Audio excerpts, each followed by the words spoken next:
سننے میں آیا کہ ناگن کا انتقام جو ہے وہ بڑا ہی بھیانک ہوتا ہے. وہ سال ہر سال کے بعد بھی جو انتقام ضرور لیتی ہے. یہ ہمارے بر صغیر پاک و ہند میں قصہ یا کہانی ہے، یہ بات مشہور ہے. لیکن دنیا میں بعض ایسے ملک بھی ہیں بالخصوص جو اپنی طاقت پہ گھمنڈ کرتے ہیں. وہ جب انتقام کسی سے لیتے ہیں تو بہت ہی برا انتقام لیتے ہیں.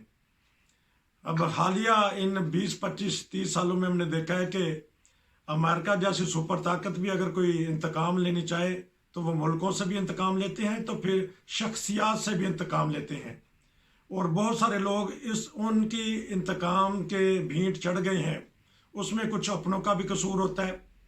تو یہ میں اس لیے بات کی ہے کہ ایک ڈاکٹر عافیہ صدیقی صاحبہ ہیں جو آج کل امریکہ کے جیل میں ہیں. ان کے اوپر کیا کیا گزری ہے. میرے ساتھ جو سردار خضر محمود صاحب ہیں، وہ پاکستانی سیاسی حالات کو بھی جانتے ہیں اور بین الاقوامی خبروں پہ بھی نظر رکھتے ہیں. تو میں ان سے پتہ کروں گا کہ یہ انتقامی جو جذبہ ہوتا ہے انسان میں کیوں پیدا ہوتا ہے، اور کیوں نہیں بعض دفعہ معاف کر دیتے لوگ. انتقام ہی ضرور لیتے ہیں، کیونکہ ایمل کانسی کو بھی پاکستان سے اٹھا کے لے گئے، اسامہ بن لادن کو بھی اٹھا کے لے گئے. جدے مگر پیجن ہاتھ پہ اس کو پکڑ کے لے کے جاتے ہیں. جی بتائیے گا اس بارے میں.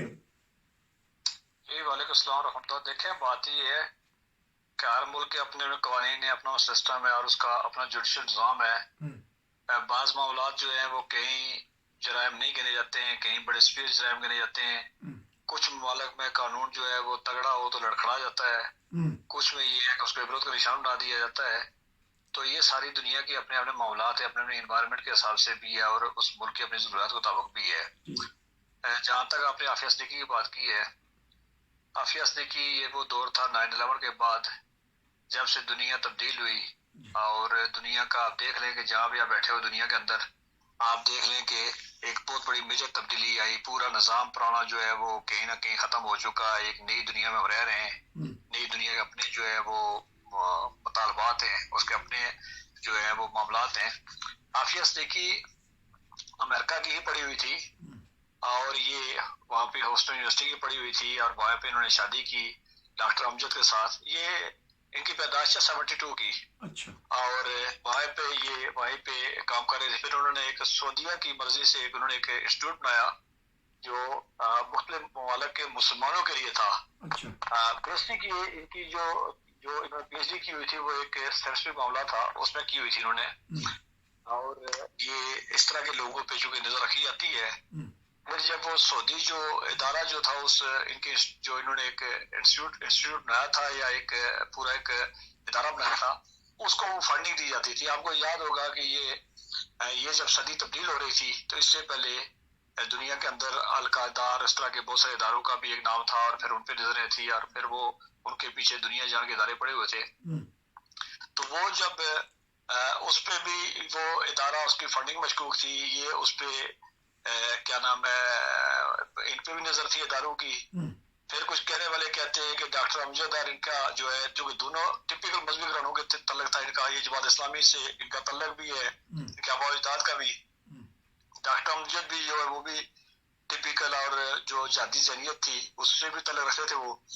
بہرحال ہوا یہ ہے کہ ان کے درمیان کہنے والے کہتے ہیں کہ درمیان جو ہے وہ ڈاکٹر امجد بچوں کو پاکستان میں تربیت کرنا چاہتا تھا، جبکہ یہ امریکہ میں. بہرحال ان کے دونوں کے درمیان اختلاف پیدا ہوئے، طلاق ہو گئی. اس کے بعد پھر یہ واپس آ گئی. پھر آپ کو یاد ہوگا کہ کراچی میں ایک مجھے نام یاد نہیں آئے گا، شاید آپ کو رافیل کے کیا نام تھا اس کا، جو ایک جرنلسٹ قتل ہوا تھا، احمد شیخ اور وہ لوگ ملوث ہوئے تھے اس میں. ہاں جی فرانس کے جو تھے وہ صحافی تھے. جی جوز تھے وہ، ان سے وہ قتل ہوئے تھے وہاں پہ. جی. اور اس کے بعد پھر کچھ معاملات ان کے وہ احمد شیخ اس میں پکڑے گئے تھے اور بعد میں اس کی ڈیڈ باڈی بھی نہیں ملی تھی اس کی. وہ کیس ٹرائل چلتا رہا. کچھ لوگ کہنے والے کہتے ہیں، ممکن ہے میں ناظرین میری بات پہ اختلاف کر دیں یا ان کے پاس بہتر معلومات ہو، تو کچھ لوگ کہتے ہیں کہ ڈاکٹر امجد کے سے طلاق لینے کے بعد یہ ڈائیورس کے بعد انہوں نے امجد اس شیخ کے ساتھ شادی کی تھی انہوں نے، وہ جو قتل میں ملوث تھا اس کا. بہرحال یہ وہ دور ایسا ہی تھا کہ پاکستان کے اندر دنیا جان کی ایجنسیاں جو بیٹھی ہوئی تھی اور وہ ان کی مونوپلی بھی تھی اور ادارے بھی مال بنے ہوئے تھے.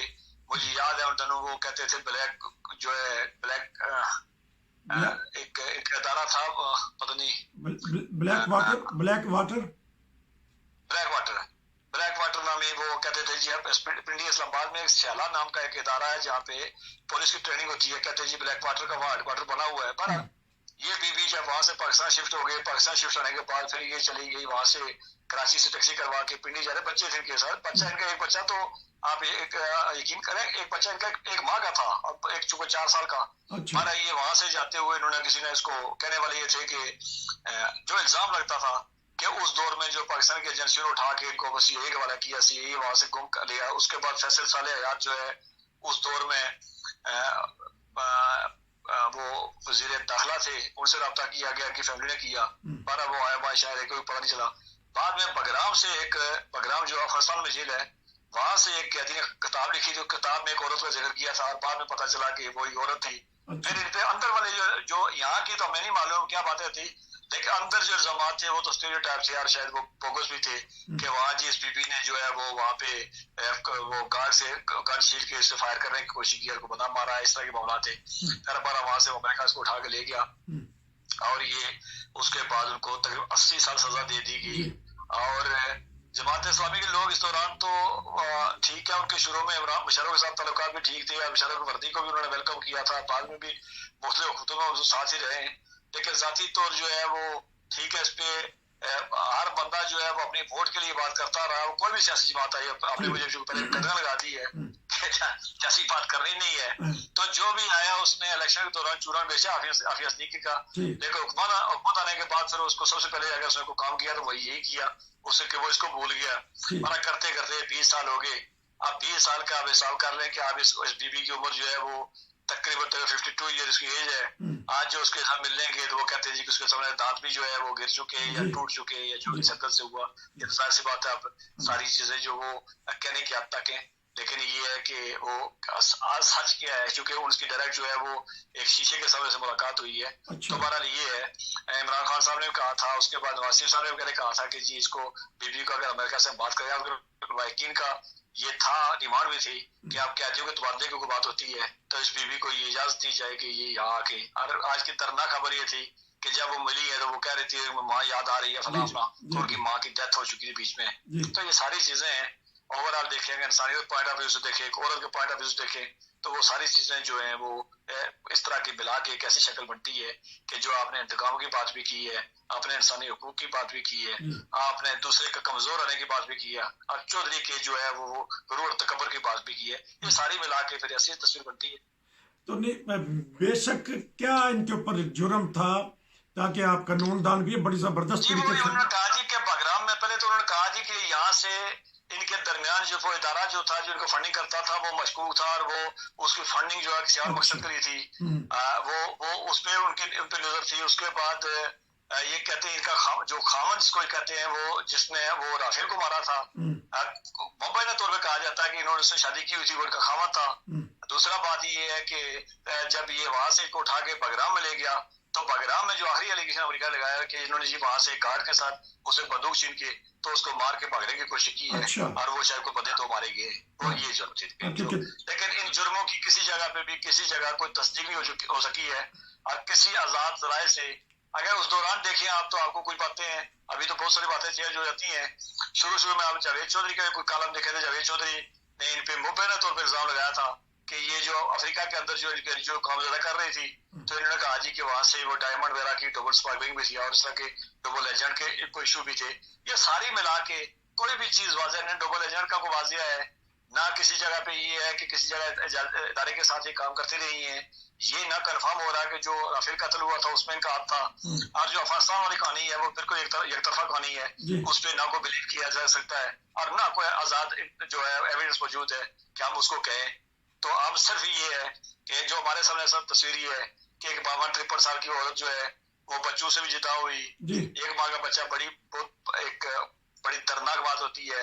وہ جیلوں میں بھی رہی, 80 سال سزا کو دے دی. تو کہیں اگر کسی جگہ پہ کوئی معاملات ہوتے سزا اگر دی بھی گئی تھی تو کم از کم یہ ہے کہ ملزمان کے جو تبادلے بھی ہوتے ہیں, ممالک کے اپنے لوگ بھی ہوتے ہیں, تو ان کو واپس بھی پاکستان کو کیا جا سکتا ہے، یہ باقی سزا پاکستان کو کاٹ لیتے، اور ان کے لواحقین کا مطالبہ یہ تھا کہ ان کو پاکستان بھجوا دیں، کیونکہ پاکستان میں اگر جو سزا امریکہ نے دی ہے 80 سال سزا ہے، تو وہ تو خیر کیا اس نے بیچاری نے کیا کرنا کیا ہے، لیکن بہرحال پھر بھی ماں باپ کو ماں تو مر گئی ہے، لیکن باقی لواحقین کو ایک اصل میں اب 20 سال کے بعد بین جا کے مل رہی ہے، تو یقیناً امریکہ جا کے ملنا اور بڑی مشکل بات ہے.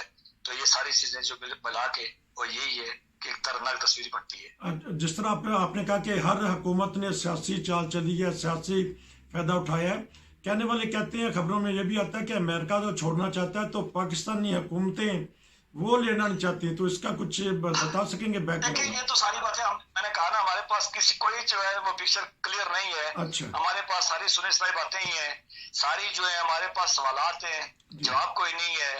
ہمارے پاس جو ہے مواد ہے وہ بکھرا ہوا ہے، مختلف لوگوں کی رائے ہیں، نہ ہم نے کوئی وہ اس کی جو پراپر جو انویسٹیگیشن ہوئی ہے وہ ہم نے دیکھی ہوئی ہے، نہ کورٹ کے ٹرائل کا ہمارے پاس کوئی آیا، نہ اس کے لواحقین کے پاس کوئی آیا. یہی آیا کہ وہ بگرام سے جب اٹھا کے لے گئے تو بگرام سے ایک قیدی نے کتاب لکھی کہ جو ایک عورت کا ذکر تھا، پتہ چلا کہ یہ عورت وہی تھی، اور وہ عورت پھر وہاں سے چلی گئی امریکہ لے گئے، اور وہاں انہوں نے 80 سال سزا دے دی اس کو. اچھا، کیونکہ امریکہ ایک ایسا ملک ہے وہاں بہت ساری انسانی حقوق کی تنظیمیں ہوتی ہیں، تو کسی نے آواز تو اٹھائی ہوگی کہ آپ کسی غیر ملک سے ایک عورت کو اٹھا کے لے کے آئیں، اس کو چھوڑیں، عمر بھی ایسی ہے، ذہنی طور پہ بھی کہتے ہیں کہ وہ صحیح نہیں ہے، تو کوئی نہ کوئی تو انسانی ہمدردی ضرور ہے. بات یہ ہے کہ جو مجھے سمجھ آتی ہے، پہلی بات یہ بالکل صحیح ہے، اور امریکہ بہادری سے لوگ کام بھی کرتے ہیں، لیکن جہاں ان کے ملکوں کی مفادات آتی ہے یا اداروں کی بات آتی ہے تو وہ لوگ بھی خاموش ہو جاتے ہیں. اور دنیا جان میں ایسا ہی ہوتا ہے کہ جب کسی اپنے اداروں کی بات ہو، ملک سلامتی کی بات ہو یا ملک کی پالیسی کی بات ہو، تو وہ جو انسانی حقوق والے وہ بھی چپ کر کے بیٹھ جاتے ہیں.